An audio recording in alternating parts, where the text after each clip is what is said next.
to very strong emotions. It's a struggle that I had to deal with. But I decided to share this more, like so far I've only shared it once, but I decided to share it more because I'll tell you why. There was an incident that happened recently. We had a fashion show a few days ago. Some of the people in this room were present in the fashion show as well. And one of my friends, this beautiful girl, Tori, she was in the fashion show. And she looked a bit down afterwards. So I called her and I said, Tori, what was wrong? And she said, I don't know why, I felt I was not pretty enough, I was not tall enough, I was not good enough to be a model. And I said, why do you feel that way? Because she is beautiful. And then she said, oh, someone like you would never understand because you've always been popular, everyone likes you, you've always been, I don't know, attractive, whatever. And I said, that's not true. So then I realized like how much people sort of assume things about you, you know, like if you don't tell them about your downs, you tell them only about your ups, they assume you have a perfect life. And you've never like been bullied or never faced any negativity, you've always been popular. So I decided to share this so that people know that my life has not always been what it is now. So this was when I was around 15 years old and I was always very plump as a child, quite fat. So in my school there was this group who bullied me mercilessly. They used to call me fat, dumb and ugly, to put it bluntly. So it didn't matter that I was good in studies, didn't matter that I was a kind person, didn't matter I was doing a lot of extracurricular activities.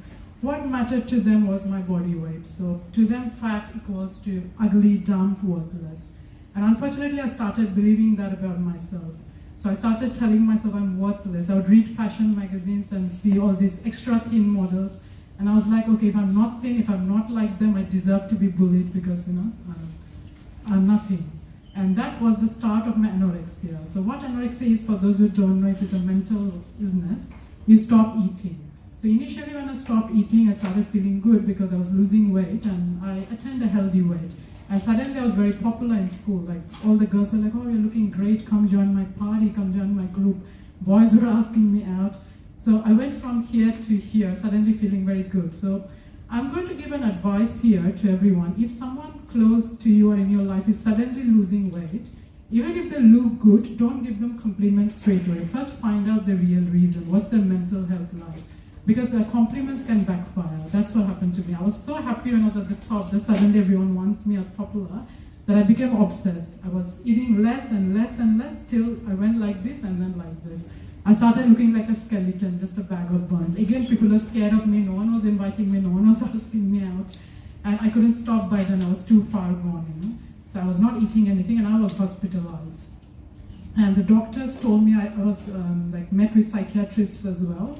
So they told me, we'll try our best to help you, but at the end of the day, if you can't help yourself, if you don't help us, if you give up, there's nothing we can do. And the next step will be death. So that was a wake-up call for me. I told myself that, okay, maybe I don't care about my life, it's fine, because, you know, I was feeling worthless back then anyway.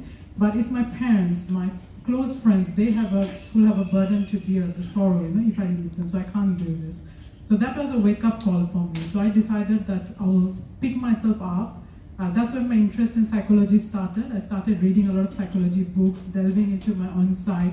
I told myself in the end, I have to cure myself. So what I understood is that your self-worth is dependent on you. It totally doesn't matter who thinks about you. You could be the perfect person, best looking, most intelligent, richest, most famous. There'll still be someone who wouldn't like you and still feel you're not pretty enough or not good enough or not rich enough, whatever.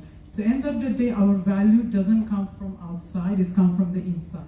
So it's how we value ourselves, how we see ourselves. That's how we teach the world to see ourselves as. So what I did was I invested more time in talking to myself, finding out more about my psychology, doing more research, accepting myself as I am with my virtues and flaws, because no human being is who they are because of just their positives. It's the positives and negatives that make us who we are. So I learned self-love, I learned to accept myself, both my flaws and my positives. I learned to not care about what the world thinks of me, and instead I learned to care about what I think of myself. And I told myself only body weight or height or skin color or looks has nothing to do with if the person is truly beautiful. You know? It's more of your personality, how you treat people, your kindness, your compassion. That's what matters. And now I'm a life coach, so I help women do the same, bring out the best potential in them. I help them live their best life, because a lot of them are going through now what I went through. They have insecurities, like I spoke about my friend Tori, so it's like that. So I'm helping them, and I'll just end with the example, like when you learn to love yourself and value yourself, how things change. So back when I was around 18, I was in Singapore and I did a few years of mainstream modeling. I was in fashion shows for everyone on L'Oreal. And I remember one of the fashion shows, this was for L'Oreal products, and the agency sent me. I don't know if there was a misunderstanding or not, but the casting director saw me and he was like, oh, but I asked for someone with a lot paler skin because the lipstick ranges we are trying to show is not for your skin color.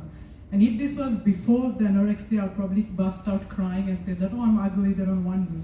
But because I was so changed by then, I was so confident, I said, how can you call yourself a global brand if you do not have shades for every skin color? And I said, I'm not going back. I said, I'm young. So you take me, the agency has sent me, and if you send me back, I'm going to go to media, I'm going to scream from the rooftops that L'Oreal is not a global brand as they claim to be. And the casting director's voice changed like in a jiffy. He's like, oh, I'm sorry, I didn't mean it, it's just that the lipstick ranges, but don't worry, I'll find something for you. And I was in the fashion show.